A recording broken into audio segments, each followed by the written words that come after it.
아침 햇빛이 창문을 통해 살금살금 들어오는 시간이었습니다.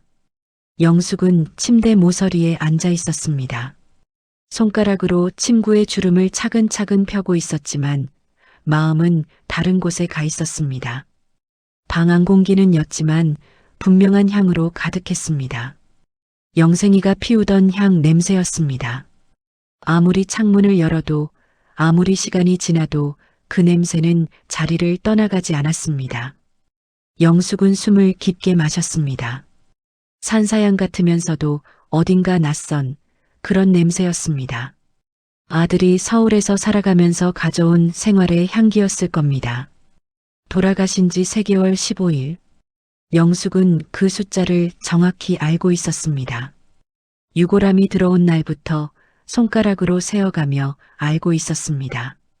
거실로 나갔을 때 아침 9시의 햇빛이 식탁 위에 고스란히 쏟아져 있었습니다.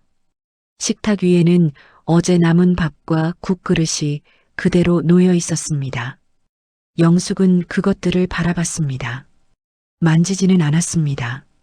다만 바라봤습니다. 국물이 하얀 곰팡이를 피우기 시작했습니다. 아, 치워야지. 입술이 움직였지만 몸이 따라오지 않았습니다. 영숙은 창밖을 내다봤습니다. 옆집 할머니가 채소를 다루고 있었습니다. 손가락이 파와 상추 사이를 재빠르게 오갔습니다. 할머니의 손가락은 마디가 크고 굽어 있었습니다. 영숙의 손가락도 그 모양이었습니다. 언제부터 이렇게 됐는지 기억할 수 없을 정도로 거실 한쪽 선반에는 사진들이 놓여 있었습니다.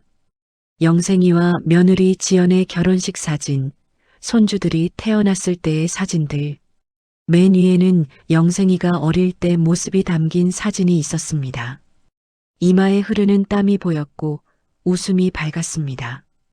그 웃음이 얼마나 오래전 일인지 영숙은 가늠할 수 없었습니다. 엄마. 갑자기 목소리가 들렸습니다. 영숙은 돌아섰습니다. 거실 입구에 며느리 지연이 서 있었습니다. 지연은 이른 아침부터 준비한 것처럼 단정했습니다. 머리는 묶여 있었고 얼굴에는 화장이 되어 있었습니다. 손에는 아이 가방이 들려 있었습니다. 아, 지연이. 영숙의 목소리는 작았습니다. 무언가 할 말이 있었던 것 같았는데 그 말이 자꾸만 목구멍에 걸렸습니다. 어제 은준이가 학교에서 물감을 엎질렀대요. 제가 빨아와야 해서요. 지연은 설명하듯 말했습니다. 하지만 눈은 영숙을 보지 않았습니다. 식탁 위에 지저분한 그릇들을 바라보고 있었습니다. 그 시선이 영숙의 등에 화살처럼 박혔습니다. 또 그 눈빛이군. 영숙은 속으로 생각했습니다. 지연이 자신을 볼 때마다 떠올리는 그 표정, 마치 뭔가를 견디고 있는 사람의 표정이었습니다. 책임감 속에서 버텨내는 표정이었습니다. 아, 그래. 엄마가 치워두지. 어젯밤 늦게까지 손주들 숙제를 봐줘서 피곤했어. 영숙이 설명했습니다. 하지만 지연은 여전히 그 표정을 유지하고 있었습니다. 아니에요, 엄마. 저는 신경 쓰지 않으셔도. 지연의 말은 정중했지만 그 안에 뭔가 견고한 벽이 있었습니다. 다가갈 수 없는 거리감 같은 것이 있었습니다. 영숙은 그것을 알아챘습니다. 하지만 뭘 어떻게 해야 할지 알 수가 없었습니다. 지연은 곧 돌아섰습니다. 현관 쪽으로 걸어가며 신발을 신기 시작했습니다. 빠르고 능숙한 동작이었습니다. 마치 이곳을 자신의 집이 아닌 남의 집처럼 다루는 듯 했습니다. 지연아, 밥은 먹고 가야지. 엄마가 계란말이를 만들어줄까? 영숙이 부랴부랴 주방 쪽으로 움직였습니다. 하지만 지연은 이미 문을 열고 있었습니다. 괜찮습니다, 엄마. 차 안에서 먹을 거 사가지고 가겠습니다. 문이 조용히 닫혔습니다. 영숙은 그 자리에 남겨졌습니다.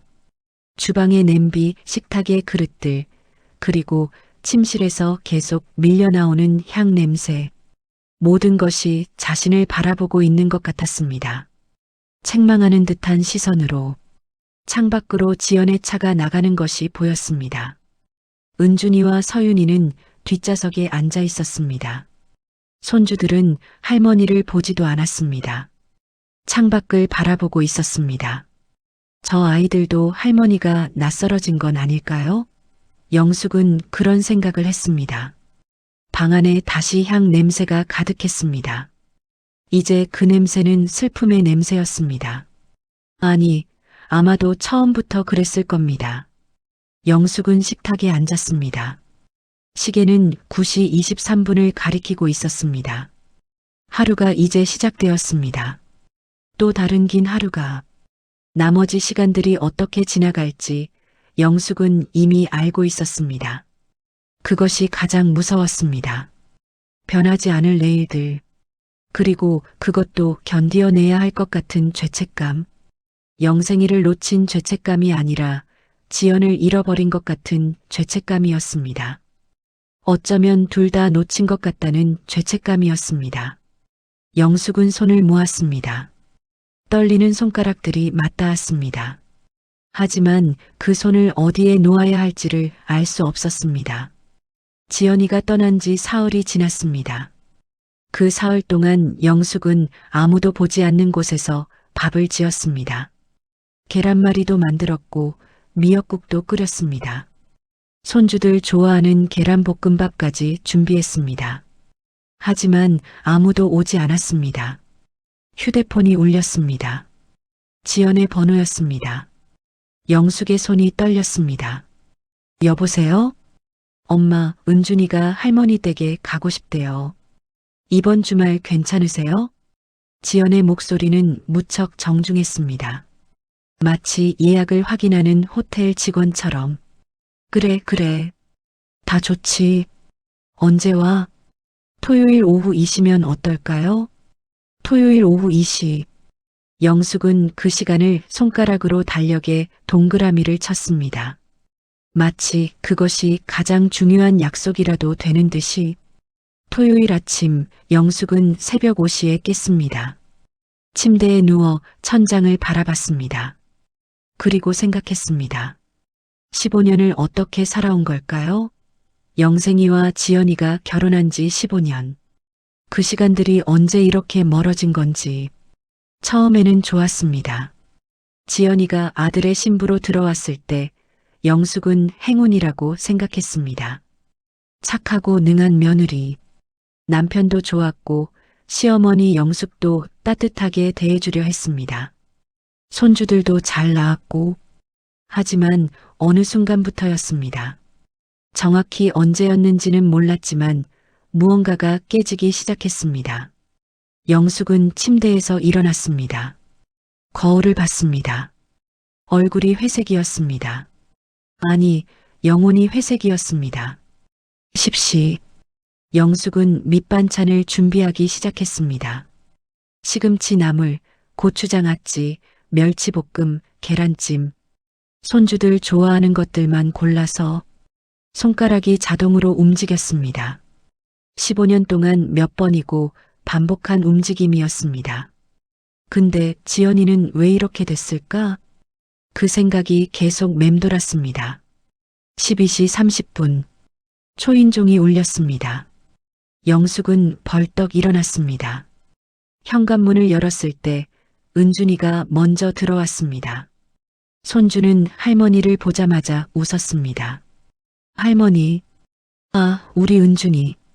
잘 지냈니? 영숙은 손주를 안아 올렸습니다. 아이의 몸에서 나는 향, 그것은 어제의 향 냄새와는 완전히 달랐습니다. 살아있는 향이었습니다. 따뜻한 향이었습니다. 엄마. 뒤에서 지연의 목소리가 들렸습니다. 아, 지연아. 들어와. 지연은 들어왔습니다. 하지만 신발을 벗으며 한숨을 쉬는 것 같았습니다.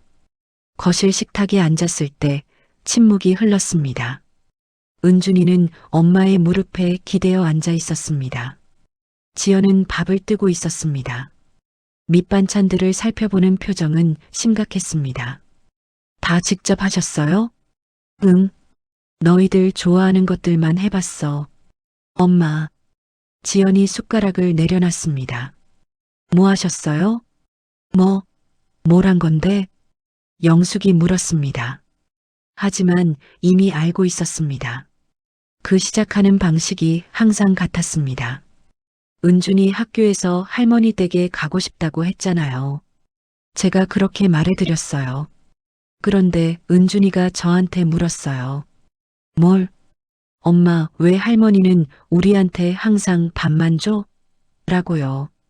은준이가 정말로 그렇게 물었어요. 영숙의 손가락이 경직됐습니다. 그게 뭔 말이야? 은준이 기억을 들어보니 할머니 댁에 오면 항상 밥을 먹고 떠나는 거더라고요. 할머니와 뭔가 한 기억도 없고요. 그냥 먹고 가는 곳이라고. 엄마, 저한테 뭐 이런. 지연의 목소리가 떨렸습니다. 그것은 화가 아니라 실망이었습니다. 그것이 더 영숙을 상하게 했습니다. 내가 손주들을 위해 이렇게. 저 알아요, 엄마. 충심이 뭔지 아니까요. 그런데 지연이 숟가락을 집어들었습니다. 한 숟가락을 입에 집어넣고 침을 삼켰습니다. 목이 부자연스럽게 움직였습니다. 아버지가 돌아가신 후에 제가 아이들한테 뭐라고 했는 줄 알아요?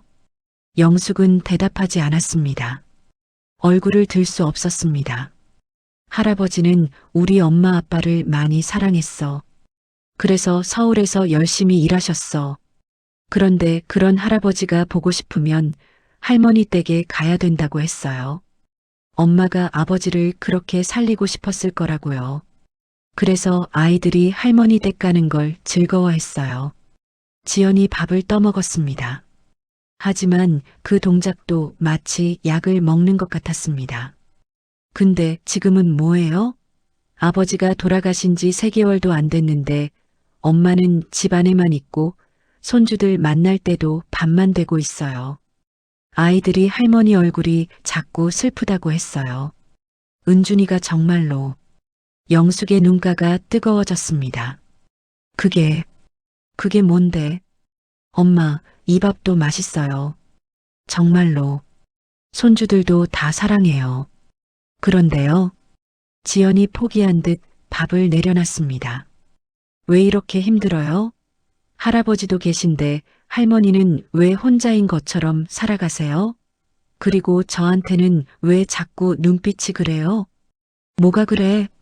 책망하는 눈빛이요. 마치 제가 뭔가 잘못한 것처럼. 아버지가 떠나간 게 제 탓인 것처럼. 침묵이 식탁을 덮었습니다. 은준이가 엄마를 쳐다봤습니다. 아이는 분위기가 좋지 않다는 것을 알아챘습니다. 엄마, 뭐해? 지연이 아이에게 웃음을 지었습니다. 하지만 그 웃음은 앙상했습니다. 아무것도 아니야, 우리 은준이. 영숙은 일어났습니다. 자리에서 일어나 뒤로 돌아섰습니다. 창밖을 봤습니다. 옆집의 할머니가 또다시 채소를 다루고 있었습니다. 그 모습이 애처로워 보였습니다. 아니, 이제 그 모습이 자신이었습니다. 지연아, 네, 내가 뭘 잘못했는지 나도 모르겠어. 영숙의 목소리는 작았습니다. 마치 아이의 목소리처럼. 아버지가 돌아가시고 나서 넌 왜 이렇게 멀어졌어? 이렇게까지? 그게 아니에요, 엄마. 그럼 뭔데? 영숙이 목소리를 높였습니다. 그것은 분노가 아니라 절규에 가까웠습니다. 15년을 함께 살았잖아. 15년을 함께. 그런데 왜 이제 와서 나한테 이러는 거야? 왜 나한테 눈빛을 찌르는 거야? 지연이 대답하지 않았습니다. 은준이는 엄마의 옷자락을 잡고 있었습니다. 작은 손가락들이 천을 꼭 쥐고 있었습니다. 내가 아들 잘못 낳았나? 그 말이 입 밖으로 나온 순간 영숙은 후회했습니다. 하지만 돌이킬 수 없었습니다. 지연의 얼굴이 창백해졌습니다. 그 말씀은 너무해요. 미안해. 미안해. 나 정신이 없어. 영숙이 앉았습니다. 의자에 앉으면서 모든 기력이 빠져나가는 것 같았습니다. 식탁에는 여전히 밑반찬들이 가득했습니다. 정성스럽게 만든 반찬들이. 하지만 아무도 그것들을 맛보고 있지 않았습니다. 지연이 은준이를 일으켰습니다. 가자, 우리 은준이. 할머니 댁은 불편한 것 같다. 왜? 아직 밥도. 가자니까. 은준이는 울상이 됐습니다. 하지만 엄마의 표정을 보고는 그 이상 말하지 않았습니다. 현관에서 신발을 신는 소리가 들렸습니다. 영숙은 움직이지 않았습니다. 움직일 수 없었습니다. 엄마. 떠나가면서 지연이 말했습니다. 제가 뭔가 하실 때마다 기억하세요. 15년을 저도 버텨왔다는 거요. 문이 닫혔습니다. 영숙은 혼자 남겨졌습니다. 식탁 위에 밑반찬들과 함께. 그리고 15년을 버텨왔다는 말이 자꾸만 맴돌았습니다. 버텨왔다? 그 단어의 무게를 영숙은 이제야 느끼기 시작했습니다. 자신이 보내준 것은 사랑이라고 생각했습니다. 하지만 지연에게는 그것이 무언가 견디어야 할 것이었습니다. 극복해야 할 무언가였습니다. 영숙은 일어났습니다. 핸드폰을 들었습니다. 지연의 번호를 눌렀습니다. 하지만 다시 내려놨습니다. 뭐라고 말해야 할지 몰랐습니다. 방 안의 향 냄새가 또다시 느껴졌습니다. 아들의 향. 하지만 이제 그것은 더 이상 슬픔의 향이 아니었습니다. 그것은 자신이 놓친 무언가를 일깨우는 향이었습니다. 15년을 함께 했는데도 모르고 있던 무언가. 거울 앞에 섰을 때 영숙은 자신의 얼굴을 제대로 봤습니다. 회색이 아니었습니다. 죄책감으로 물든 얼굴이었습니다. 내일은 어떻게 해야 할까요? 그 질문에 답할 수 없었습니다. 영숙은 모르고 있었습니다. 자신이 뭔가 근본적으로 바뀌어야 한다는 것을. 영숙은 아침 6시에 깼습니다. 어두운 방에서 천장을 노려봤습니다. 그리고 일어났습니다. 더 이상 무언가를 기다리지 않겠다는 결심처럼. 뭐부터 해야 하나? 그 질문의 답을 찾기 위해 영숙은 우선 움직이기로 했습니다. 그저 움직이기로. 지난주 토요일의 대화 이후로 지연은 연락이 없었습니다. 3일, 4일, 5일. 영숙은 손가락으로 세었습니다. 하지만 이번에는 죄책감으로 세지 않았습니다. 뭔가 바꿔야 한다는 절박함으로 셌습니다. 월요일 아침 영숙은 시장을 나갔습니다. 평소처럼. 하지만 평소와는 다르게 산책을 해야겠다고 생각했습니다. 지연이와의 관계에서 벗어나 혼자만의 시간을 가져야겠다고.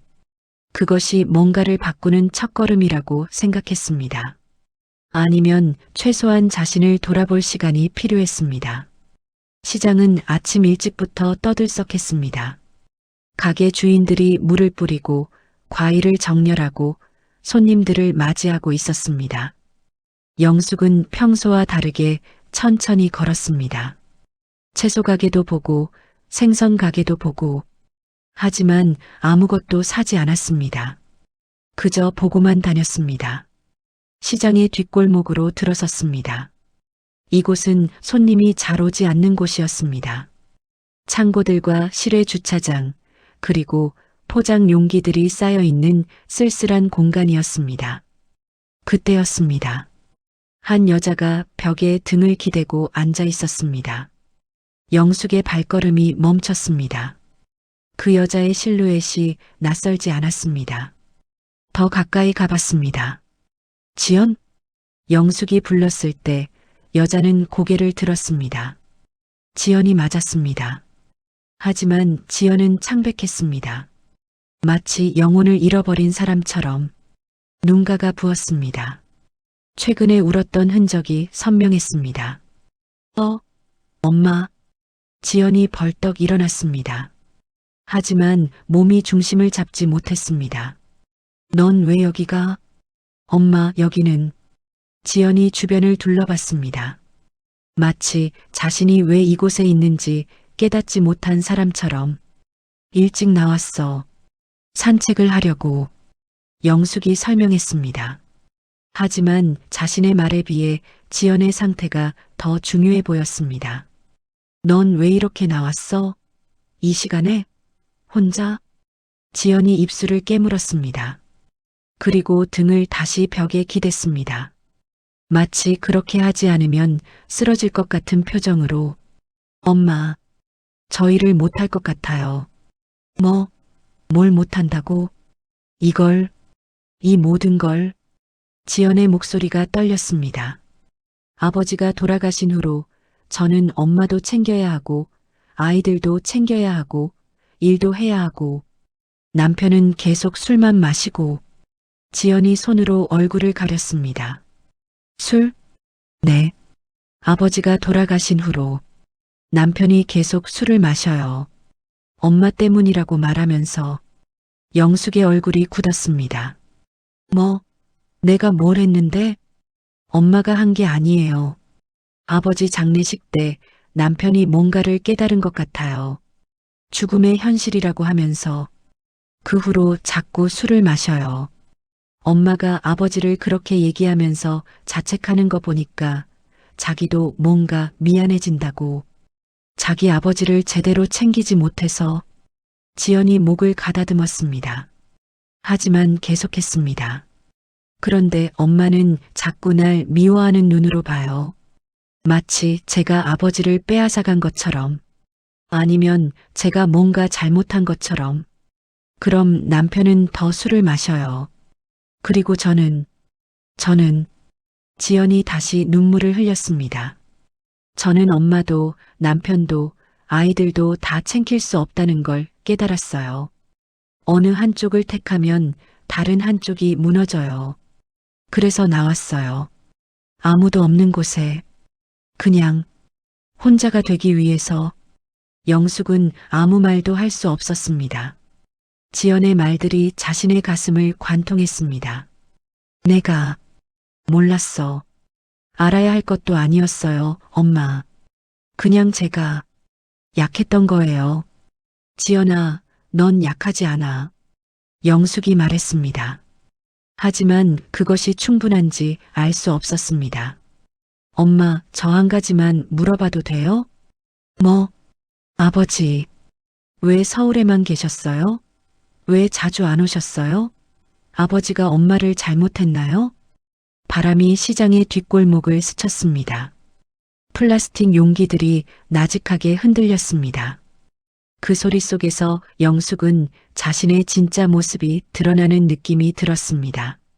아버지가 엄마를 잘못했나요? 그 질문에 답하려면 자신이 모르던 것들을 마주해야 했습니다. 15년간 외면해온 것들을. 그건 복잡해. 복잡하세요? 응. 아버지는 좋은 사람이었어. 하지만 때론 서운할 때도 있었지.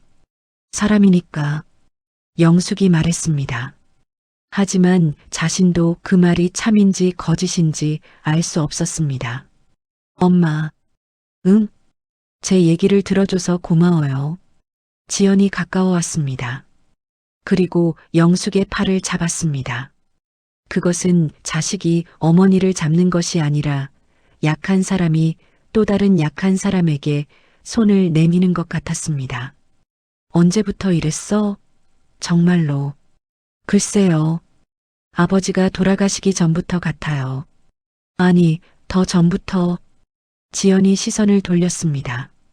15년이 뭐였어요, 엄마? 제게는 무슨 일인가 항상 부족했던 시간이었어요. 엄마는 저를 사랑하시는데 왠지 날 만족하지 못하는 눈빛이 있었어요. 마치 제가 아버지는 아닌 것처럼. 아버지 대신 뭔가를 대체해야 할 것처럼. 그 말이 영숙의 심장에 꽂혔습니다. 15년을 버텨왔다는 말이 이제야 구체적인 의미로 다가왔습니다. 버티는 것이 아니었습니다. 그것은 참고 견디고 맞춰주고 양보하는 시간이었습니다. 미안해. 정말로. 미안하지 마세요, 엄마. 그냥 알고 싶었어요. 왜 그런 눈이었는지 그것만 알고 싶었어요. 현장의 시계가 8시 30분을 가리키고 있었습니다. 시장의 뒷골목은 여전히 조용했습니다. 담장 위에 까마귀가 울음을 냈습니다. 쓸쓸한 울음이었습니다. 영숙은 지연을 집으로 데려가고 싶었습니다. 밥도 해주고 따뜻한 차도 해주고 싶었습니다. 하지만 그렇게 하는 것이 또 다른 감정 짐을 주는 것은 아닐까 싶어 멈췄습니다. 너 오늘 일에 지장은 없어? 남편한테 응급으로 전화했어요. 아이들을 봐달라고. 남편이 봐주나? 네. 술 때문에 일을 못 가니까. 침묵이 다시 흘렀습니다. 그 침묵 속에는 가족이 흔들리고 있다는 신호가 가득했습니다. 지연아, 넌 뭘 원해? 영숙이 물었습니다. 지연이 깊게 숨을 쉬었습니다. 마치 하루 종일 참아온 것을 내뱉는 듯. 저는 아무것도 아니에요. 그냥 누군가 저를 지연이라고 불러줬으면 좋겠어요. 엄마도 아니고 아내도 아니고 어머니도 아니고 그냥 지연이라고. 그래, 지연. 영숙이 말했습니다. 하지만 그 한 단어로는 충분하지 않다는 것을 알았습니다. 세상은 이미 지연을 여러 이름으로 불러오고 있었습니다. 그리고 지연은 그 모든 이름 속에서 자신을 잃고 있었습니다. 엄마, 아버지가 왜 자주 안 오셨어요? 진짜로, 정말로. 지연이 다시 물었습니다. 이번에는 다른 톤이었습니다. 더 절박한 톤이었습니다. 그건 내가 얘기해야 할 일이 아닌 것 같은데. 뭐예요? 넌 아버지와 얘기한 적이 있어? 아니요. 아버지는 항상 일로 바쁘시다고만 하셨어요. 영숙의 심장이 철렁했습니다. 그때 깨달았습니다. 자신이 놓친 것이 얼마나 큰지. 아, 지연. 나 미안해. 영숙이 손을 뻗었습니다. 지연의 손을 잡았습니다. 하지만 그것도 부족했습니다. 훨씬 더 큰 뭔가가 부족했습니다. 시간이 돌아갔으면 좋겠어요, 엄마. 정말로. 지연의 말이 마지막이었습니다. 그 후로 둘은 침묵으로 돌아갔습니다. 시장의 뒷골목에서 플라스틱 용기들의 흔들림 속에서 영숙은 생각했습니다. 자신이 알고 있던 가족이 사실은 완전히 다른 모습이었을 수도 있다는 생각을 말입니다. 영생이가 왜 서울에만 있었는지, 지연이가 15년을 버텨왔는지, 그리고 지금 남편이 왜 술을 마시고 있는지, 그 모든 것들이 연결되어 있을지도 모른다는 생각을 그러면서 동시에 깨달았습니다. 자신이 지금 서 있는 이 자리는 이제 뒤로 돌아갈 수 없는 지점이라는 것을. 영숙이 집에 들어왔을 때 현관에서 신발이 흐트러져 있었습니다. 남편의 신발, 아내의 신발, 그리고 아이들의 신발까지 모두가 한 집에 모여 있다는 뜻이었습니다. 거실로 나간 순간 영숙은 눈을 의심했습니다. 지연의 남편 민준이가 소파에 앉아 있었습니다. 얼굴이 빨갛고 머리가 헝클어져 있었습니다. 옆에는 지연이 서 있었습니다. 어깨가 뭔가 버티고 있는 자세였습니다. 은준이와 서윤이는 뒤로 물러나 있었습니다. 아이들의 얼굴은 창백했습니다. 엄마. 지연이 영숙을 보자마자 눈물이 터졌습니다. 뭔 일이야? 영숙이 물었습니다. 하지만 이미 감지하고 있었습니다. 공기 속에 긴장감이 말해주고 있었습니다. 아버지가. 민준이가 말하려 했습니다. 하지만 완성되지 않았습니다. 조용히 해. 지연이 민준이의 말을 막았습니다.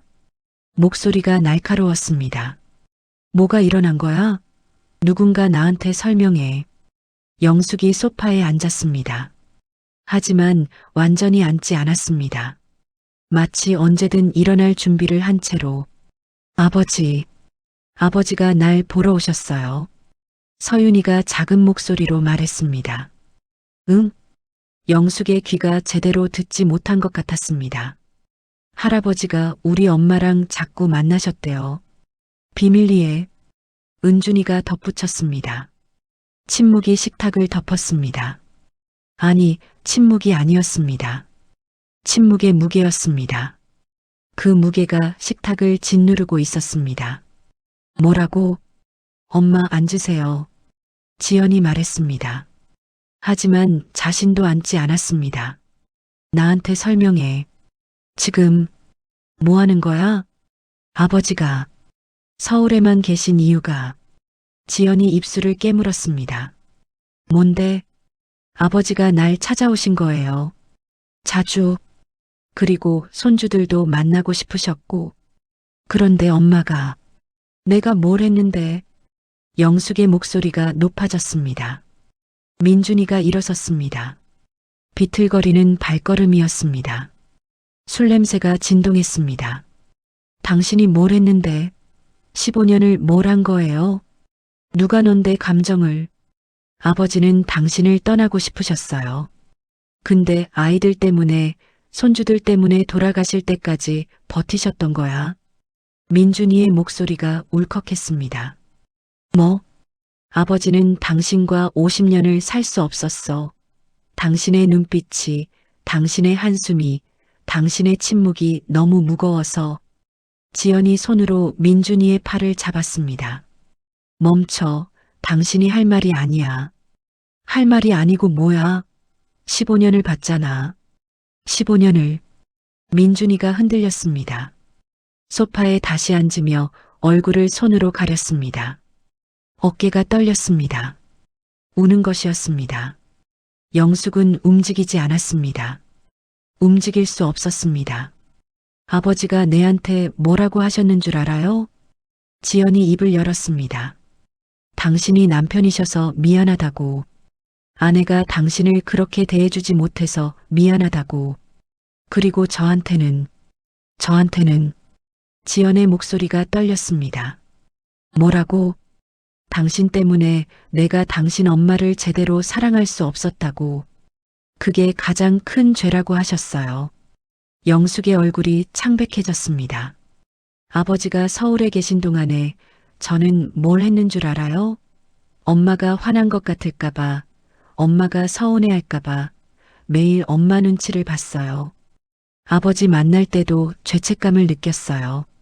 마치 아버지를 숨기는 죄인처럼. 지연이 화장실로 달려갔습니다.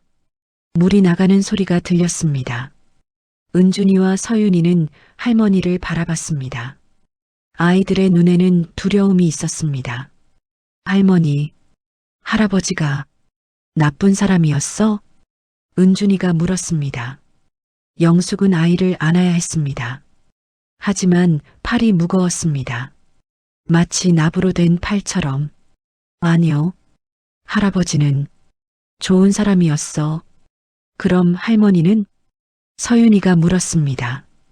그 질문에 영숙은 대답할 수 없었습니다. 민준이가 다시 일어났습니다. 당신은 아버지를 놓아줄 수 없었어. 자신의 슬픔 때문에, 자신의 미움 때문에. 그래서 아버지는 서울에만 계셨던 거야. 아내를 떠날 용기도, 아내 곁에 있을 용기도 없었던 거야. 누가 넌데? 저는 남편이에요. 제 아내가 15년을 버텨낸 남편이에요. 제 아내가 엄마 눈치를 보면서 아버지를 사랑했던 남편이에요. 그리고 이제 아버지가 돌아가셨어도 그 죄책감이 제 아내를 밟아뭉개고 있는 상황을 보는 남편이에요. 민준이의 목소리가 끝났습니다. 하지만 그 말들은 계속 공중에 떠돌았습니다. 마치 걷어낼 수 없는 증기처럼. 영숙은 의자에 앉았습니다. 식탁의 의자에. 내가 뭘 잘못했는데? 당신이 뭘 잘못하셨는데요? 당신은 아무것도 안 하신 거예요. 그게 문제였어. 당신은 아버지를 사랑하셨지만 동시에 미워하셨어요. 그 모순 속에서 아버지는 질식했어. 지연이 화장실에서 나왔습니다. 얼굴을 씻은 흔적이 있었습니다. 하지만 눈은 여전히 빨갰습니다. 엄마, 제가 말씀드릴 게 있어요. 뭐? 아버지가 돌아가시기 전에 저랑 얘기하셨어요. 지연이 식탁에 앉았습니다. 천천히, 마치 깨진 것을 조심스럽게 내려놓는 것처럼. 뭐라고 했는데? 당신이 자신을 용서해 주길 바란다고 하셨어요. 침묵이 다시 흘렀습니다. 용서? 아버지가 당신을 떠나지 못해서, 당신을 버리지 못해서 죄송하다고 했어요. 그리고 당신이 지금 행복하길 바란다고, 그것만 바란다고. 영숙이 손을 모았습니다. 떨리는 손가락들이 맞닿았습니다. 이미 한 번 본 장면입니다. 하지만 이번에는 다른 무게로 떨어졌습니다. 아버지가 나를 용서하길? 아니요, 엄마. 아버지가 당신한테서 용서받기를 원하신 게 아니라 당신 자신을 용서해달라고 했어요. 당신이 당신 자신을 용서할 수 있어야 한다고. 지연의 목소리는 이제 차분했습니다. 하지만 그 차분함 속에는 더 깊은 절망이 있었습니다. 은준이가 할머니에게 다가왔습니다. 작은 손이 영숙의 손을 잡았습니다.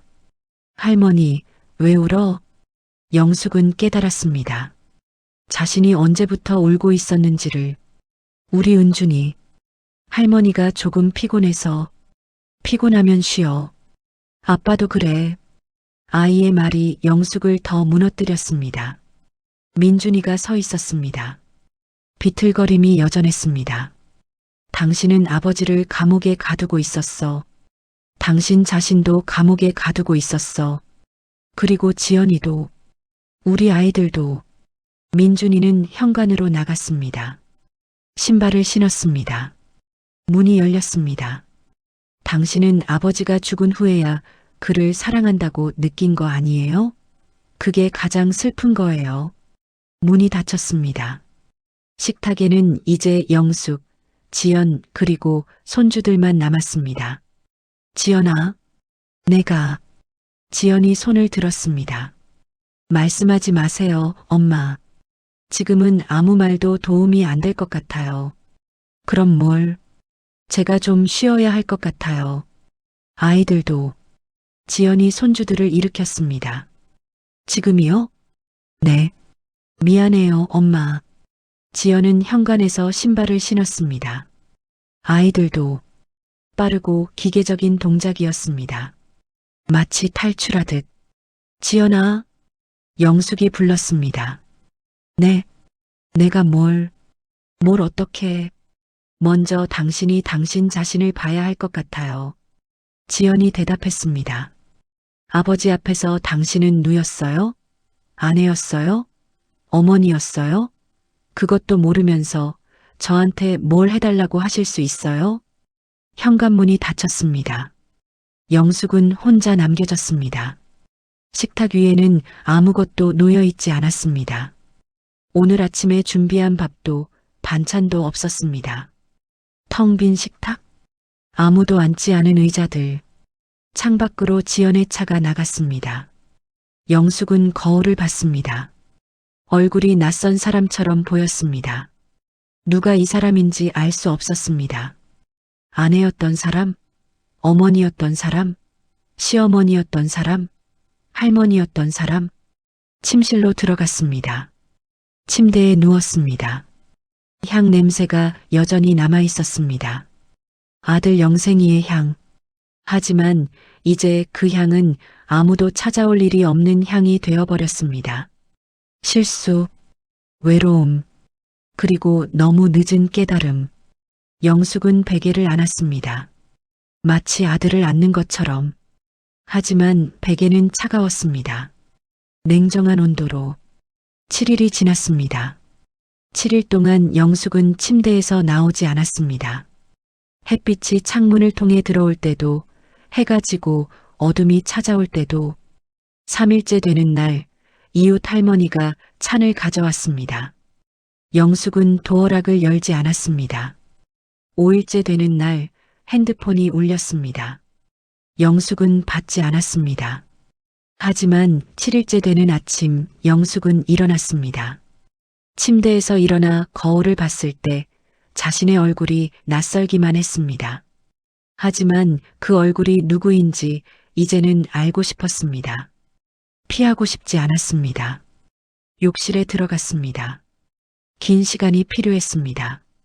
거울 앞에 서서 자신의 얼굴을 응시하는 시간이. 내가 뭘 한 거야? 그 질문이 더 이상 분노나 항변이 아니었습니다. 순수한 호기심이었습니다. 자신을 알고 싶은 욕망이었습니다. 영숙은 손가락으로 자신의 얼굴을 만져봤습니다. 이마의 주름, 눈가의 살, 입술의 형태. 모두가 친숙하면서도 낯선 것들이었습니다. 이 얼굴이 지난 50년 동안 지연이를 어떻게 봐왔을까요? 그 눈빛이 얼마나 많은 상처를 남겼을까요? 거실에 나갔습니다. 식탁이 비어 있었습니다. 하지만 그 빈 식탁이 이제는 악의적으로 느껴지지 않았습니다. 단지 조용했습니다. 그리고 그 조용함 속에는 깊은 무언가가 있었습니다. 영숙은 앉았습니다. 식탁의 의자에, 가장 위쪽 어머니가 앉는 자리에. 그리고 기억했습니다. 15년을 함께한 시간들, 처음 지연이가 신부로 들어왔을 때의 모습, 첫 손주 은준이가 태어났을 때의 기쁨, 영생이가 서울에서 내려올 때마다 지연이의 얼굴이 어떻게 빛나던지, 그런 순간들. 하지만 동시에 다른 것들도 기억했습니다. 지연이 밥을 차릴 때의 어색한 침묵, 인사가 끝난 후에 숨 가시는 소리, 자신이 던진 한숨이 지연의 어깨를 얼마나 무겁게 했을지. 그런 것들. 내가 상처를 주고 있었구나. 그 깨달음은 갑작스럽지 않았습니다. 마치 물에 천천히 스며드는 먹물처럼 자신의 영혼에 천천히 스며들고 있었습니다. 핸드폰을 들었습니다. 지연의 번호를 눌렀습니다. 하지만 두 손가락이 동시에 떨렸습니다. 취소 버튼을 누르고 싶은 충동과 통화 버튼을 누르고 싶은 충동 사이에서 결국 아무것도 누르지 않았습니다. 그저 번호를 보고만 있었습니다. 이 번호가 얼마나 오래전부터 자신의 핸드폰에 들어 있었는지, 하지만 이전과 지금의 관계가 얼마나 다른지를 생각하면서 오후 2시 영숙은 산책을 나갔습니다. 처음으로 시장을 거쳐 뒷골목을 지나갔습니다. 그 장소, 지연과 만났던 그 장소로. 플라스틱 용기들은 여전히 그 자리에 있었습니다. 까마귀는 울지 않았습니다. 평범한 오후였습니다. 햇빛이 담장 위에 떨어지고 있었습니다. 그 햇빛은 무척 따뜻했습니다. 영숙은 벽에 기대어 섰습니다. 지연이 그러했던 것처럼. 그리고 울었습니다. 하지만 이번에는 다른 울음이었습니다. 절규가 아니라 정화의 울음이었습니다. 내가 뭔가를 놓쳤다. 그 깨달음이 눈물을 흘리게 했습니다. 영생이는 왜 서울에만 있었을까요? 그것은 일이 아니었습니다. 지연을 만나기 위해서였습니다. 그리고 지연도 그 아버지를 사랑했습니다. 15년을 버티면서도 사랑했습니다. 그것은 배신이 아니라 절실한 진심이었습니다. 그리고 자신은 아들을 사랑했습니다. 하지만 그 사랑이 질식할 정도로 무거웠을 겁니다. 남편을 사랑했습니다.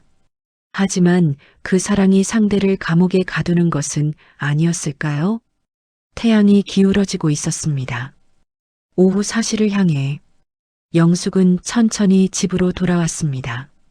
걸음이 느렸습니다. 마치 무언가를 안고 가는 것처럼. 집에 들어갔을 때 침실에서 향 냄새가 여전히 났습니다. 영숙은 창문을 열었습니다. 그리고 그 향이 나가도록 두었습니다. 끝까지 완전히. 마지막 향 입자가 나가는 것을 느꼈을 때 영숙은 한숨을 쉬었습니다. 그것은 체념의 한숨이 아니었습니다. 해방의 한숨이었습니다. 저녁 8시 핸드폰이 울렸습니다. 지연의 번호였습니다. 여보세요? 엄마, 괜찮으세요? 지연의 목소리는 조심스러웠습니다. 응, 힘들었지만 괜찮아. 죄송해요, 엄마. 그렇게 말씀을 드렸는데. 아니, 너 사과하지 마. 너는 뭣도 잘못한 게 없어. 침묵이 흘렀습니다. 그 침묵이 이제는 감정의 복합체였습니다. 엄마, 제가 한 가지만 말씀드려도 될까요? 응, 뭔데? 아버지가 돌아가시기 전에 제한테 편지를 남기셨어요. 영숙의 심장이 철렁했습니다. 편지, 아직 못 드렸는데, 이제 드려야 할 것 같아요. 뭐라고 써 있는데? 직접 읽어보세요, 엄마. 내일 방문해도 될까요? 은준이와 서윤이도 데려갈게요. 영숙은 대답하지 못했습니다. 목이 메어 있었습니다. 엄마. 응, 고마워. 전화가 끝났습니다. 영숙은 한참을 그 자리에 서 있었습니다. 밤이 깊어지고 있었습니다. 거리의 불빛들이 하나둘 켜졌습니다. 방에 들어갔습니다. 침대에 누웠습니다. 천장을 바라봤습니다. 그리고 생각했습니다. 내일이 어떤 하루가 될까를. 아마도 울음도 있을 것이고 한숨도 있을 것이고 그 사이에 뭔가 다른 감정도 있을 것입니다. 용서일까요? 아니면 그보다 더 깊은 이해일까요? 영숙은 알 수 없었습니다. 하지만 알아야 한다고 생각했습니다. 자신이 누구인지, 사랑이 뭔지, 그리고 가족이란 게 뭔지를. 밤이 깊어졌습니다. 영숙의 방에는 더 이상 향 냄새가 나지 않았습니다. 대신 밤바람이 들어오고 있었습니다. 그리고 그 바람 속에는 뭔가 새로운 게 담겨 있는 것 같았습니다. 내일 아침이 밝아올 때 영숙은 어떤 사람이 되어 있을까요? 아마도 여전히 엄마이고 아내이고 시어머니이고 할머니일 겁니다. 하지만 이제는 다르게, 이전과는 확실히 다르게 그 관계들이 더 이상 의무가 아니라 선택이 될 때까지, 그 사랑들이 더 이상 압박이 아니라 호흡이 될 때까지 시간이 흐릅니다. 슬픔도 기쁨도 후회도 희망도 함께 흐릅니다. 그것이 인생이라는 걸 영숙은 이제 알고 있었습니다. 너무 늦게 알았지만 알게 됐다는 것만으로도 충분했습니다. 침실의 창을 통해 별 한두 개가 보였습니다. 그 별들은 수천 년을 그 자리에서 빛나고 있었을 겁니다. 그 변치 않는 빛 속에서 영숙의 삶은 이제 새로워지고 있었습니다. 아주 천천히, 하지만 확실하게. 내일은 어떤 하루일까요?